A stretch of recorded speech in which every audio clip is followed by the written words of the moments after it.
దేవదేవుడును మన రక్షకుడు అయిన యేసుక్రీస్తు వారి శ్రేష్టమైన నామంలో ఉదయకాల మన్నా అనే చక్కని కార్యక్రమాన్ని చూస్తున్న మీ అందరికీ నిండు హృదయంతో వందనాలండి. దేవుని మహాకృప మీ అందరికీ తోడుగా ఉండును గాక. మీరందరూ క్షేమము అని తలంచుచున్నాను. క్షేమంగా ఉండాలని మీ కొరకు ప్రార్థన కూడా చేస్తూ ఉన్నాం. పరిశుద్ధ గ్రంథంలో నుంచి ఒక చక్కని వాక్యం ఇలా చూద్దామా? అపోస్తలుల కార్యగ్రంథం 13వ అధ్యాయం నుండి కొన్ని మాటలు. అంతియొకయలో నున్న సంఘములో బర్నబా, నిగెర నన్నబడిన సుమియోను, కురేనీయుడైన లూకియా, చతుర్థాధిపతి అయిన హేరోదుతో కూడా పెంచబడిన మనయేను, సౌలు అను ప్రవక్తలను బోధకులను ఉండిరి. వారు ప్రభువును సేవించుచు ఉపవాసము చేయుచుండగా పరిశుద్ధాత్మ నేను బర్నబాను సౌలును పిలిచిన పని కొరకు వారిని నాకు ప్రత్యేకపరచుడని వారితో చెప్పాను. అంతటా వారు ఉపవాసముండి ప్రార్థన చేసి వారి మీద చేతులుంచి వారిని పంపిరి. దేవుని స్తోత్రం. ప్రియులారా, చక్కని మాటలు మనం చదువుకున్నాం. ఈరోజు ఇందులో నుంచి మనం తీసుకుంటున్న ఒక క్లుప్తమైనటువంటి సందేశం ఏంటంటే, ప్రభు సన్నిధిలో గడుపుతూ ఉండగా, ప్రభువుని సేవిస్తూ ఉండగా, ఉపవాసంతో ప్రార్థనతో ప్రభు పాదాలు పట్టుకొని ఉంటే దేవుని చిత్తం మన జీవితంలో ఏదైతే ఉందో పరిశుద్ధాత్ముడు దాన్ని మనకి బయలుపరిచి ఆ దిశగా నడిపించి మనం చాలా సక్సెస్ అయ్యేటట్లు, దీవించబడేటట్లు ప్రభు చేస్తాడు.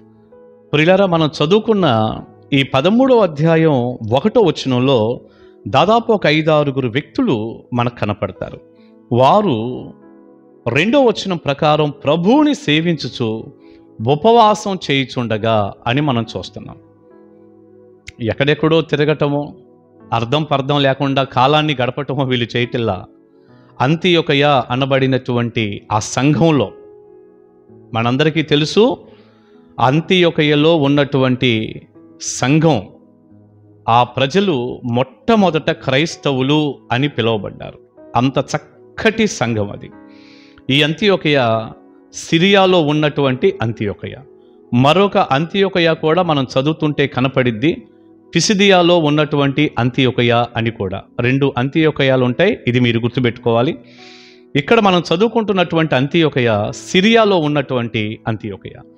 ఆ సంఘంలో ఉన్నటువంటి వీరు ఉపవాసం ఉంటున్నారట, ప్రభువుని సేవిస్తున్నారట, ప్రభు పాదాలు పట్టుకున్నారట, ప్రభు దగ్గర గడుపుతున్నారట. ప్రియబిడ్డ, నేను మిమ్మల్ని ఒక మాట అడుగుతున్నా, మీరు ప్రభు పాదాలు పట్టుకుంటున్నారా? ప్రభుతో ఉంటున్నారా?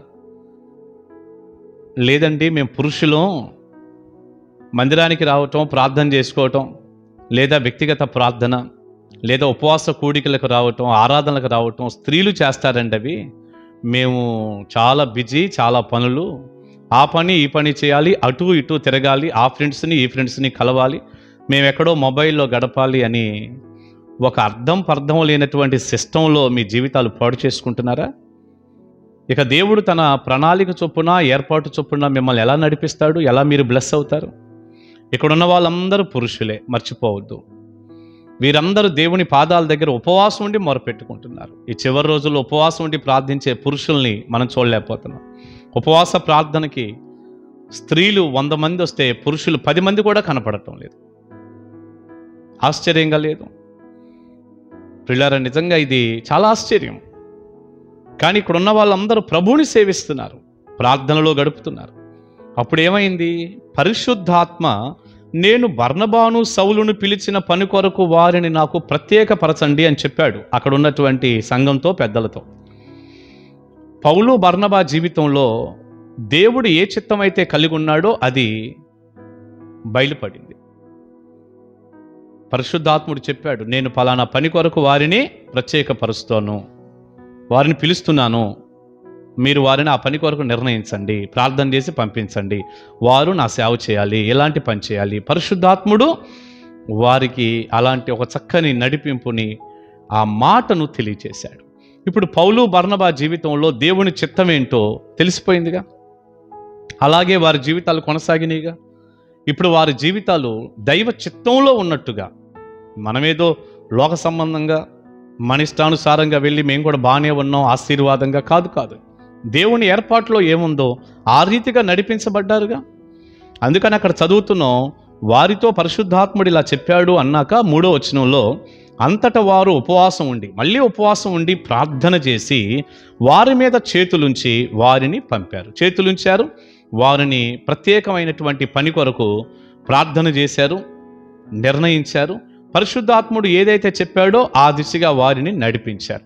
ఇక అక్కడి నుంచి పౌలు బర్నబా వీళ్ళిద్దరూ మార్కును కూడా వెంటబెట్టుకొని మొదటి మిషనరీ ప్రయాణం వారు కొనసాగిస్తూ వెళ్ళిపోయారు. ప్రియులారా, 4వ వచనం కూడా చూస్తే ఇలా ఉంది, కాబట్టి వీరు పరిశుద్ధాత్మ చేత పంపబడిన వారే. ఆ తర్వాత ఎక్కడెక్కడికి వెళ్ళారో అన్నీ రాసుకుంటూ వచ్చాడు. పరిశుద్ధాత్మ ద్వారా పంపబడ్డారు. దేవుని చిత్తం జరుగుతుంది, దేవుడు మాట్లాడాడు, దేవుడు నడిపిస్తున్నాడు, పరిశుద్ధాత్ముడే వారిని గైడ్ చేస్తున్నాడు. ఇదంతా ఎలా జరిగిందయ్యా అంటే, ప్రభు పాదాల దగ్గర ఉండటం, ఉపవాసంతో మొరపెట్టుకోవటం, దేవుని కాళ్ళు పట్టుకోవటం, దేవుని మాటల దగ్గర కాలం గడపటం.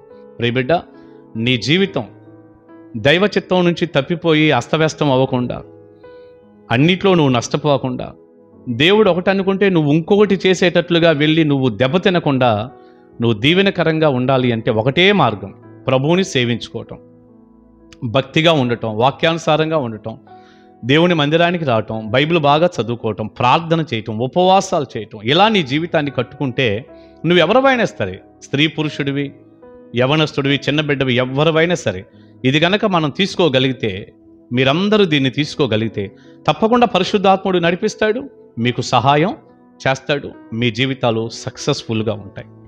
నేనైనా మీరైనా ఇదే సిస్టం. దైవదీవెన మీ అందరికీ ఉండునుగాక.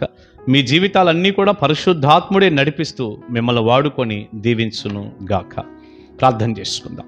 పరిశుద్ధుడా, ప్రేమగల తండ్రి, ఉదయకాల మన్నాలో మీరు మాట్లాడిన చక్కని మాటల కొరకు వందనాలు అయ్యా. మేము సమయాన్ని అక్కడ ఇక్కడ వ్యర్థంగా గడిపితే మీ చిత్తం మాకు అర్థం కాదు, కానీ మీరు మమ్మల్ని నడిపించలేరు. కానీ ప్రియమైన పరిశుద్ధాత్మ తండ్రి, మీ నడిపింపు, మీ చిత్తము మా జీవితాల్లో జరగాలి అంటే మీ పాదాల దగ్గర ఉండాలి, మిమ్మల్ని సేవించాలి, ఆరాధించాలి, మీ కాళ్ళు పట్టుకొని గడుపుతూ ఉండాలి. ఈ వర్తమానం అనేక మందికి దీవెనగా మార్చండి. లేదయ్యా మీ దగ్గరే ఉంటాం మేమని ఎంతమంది తీర్మానం చేస్తున్నారు, వాళ్ళందరినీ దీవించండి, ఆశీర్వదించండి, వాడుకోండి. మీ చిత్తమే జరుగునుగాక. తద్వారా కలిగే సక్సెస్ అంతా మీ బిడ్డలకు ఇవ్వండి. యేసయ్య శక్తిగల నామాని ప్రార్థన మనవులు అడుగుచున్నాను తండ్రి. Amen, amen.